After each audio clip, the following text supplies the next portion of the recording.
আলেমগণ বলেছেন ঈমান টিকিয়ে রাখতে হলে ভোটে অংশগ্রহণ করা যাবে না। আবার কেউ বলছেন ইসলাম ক্ষমতায় আনতে ভোট দিতে হবে। আমরা সাধারণ পাবলিক কোন দিকে যাব? দেখুন, এই বিষয়ে আমরা বলেছি এর আগে। হ্যাঁ, যারা মনে করছেন যে গণতান্ত্রিক বিধি ব্যবস্থায় আপনি ভোট দেওয়া মানে হলো গণতন্ত্র টিকিয়ে রাখা, প্রতিষ্ঠা করা, এখানে ইসলামের পথ রুদ্ধ করা ইত্যাদি ইত্যাদি অনেক যুক্তি পেশ করে ভোট দিতে নিরুৎসাহিত করেন এক শ্রেণীর আলেম বা এক শ্রেণীর মানুষ।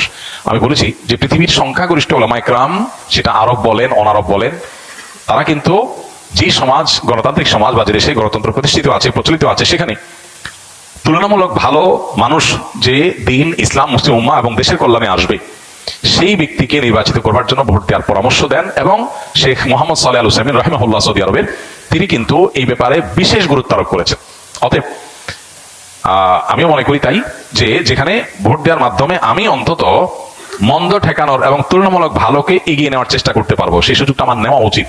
ভোট যাকে দিলাম সে জিতলো না, হতে পারে সে জিতবে না, এরকমটা আপনার মনে হতে পারে, কিন্তু কি হবে, এই ভোটের পার্সেন্টেজ, তার মতামত, সে যদি কোনো সত্য পথের পথযাত্রী হয়ে থাকে, তাহলে তার মতামতকে সমাজে প্রতিষ্ঠিত করার ক্ষেত্রে এগিয়ে যাবে, সে সমাজে প্রভাব তৈরি হবে যে এত পার্সেন্ট মানুষের মতামত এটার কারণে সমাজের বা রাষ্ট্রের নীতি প্রভাবিত হবে।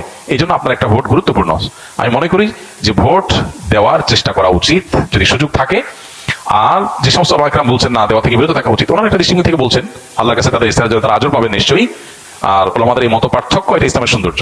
তবে আমরা সাধারণ মানুষ যেটাকে সঠিক মনে করি সেটা করবো, অন্যটার বিরুদ্ধে উঠে পড়ে লেগে আমরা গতানুগতিক সিস্টেম অনুযায়ী যে একজন আরেকজনের বিশোধগার করা, সেটা আমরা কোনো অবস্থায় যেন না যাই, সেটা খেয়াল রাখতে হবে। সোশ্যাল মিডিয়াতেও দেখা যায় এটা নিয়ে প্রচুর পক্ষ বিপক্ষে আপনার কথাবার্তা বলা হয় এবং অহেতুক নিজেদের আমল আখলাক নষ্ট করা হয়, এটা যেন না হয়।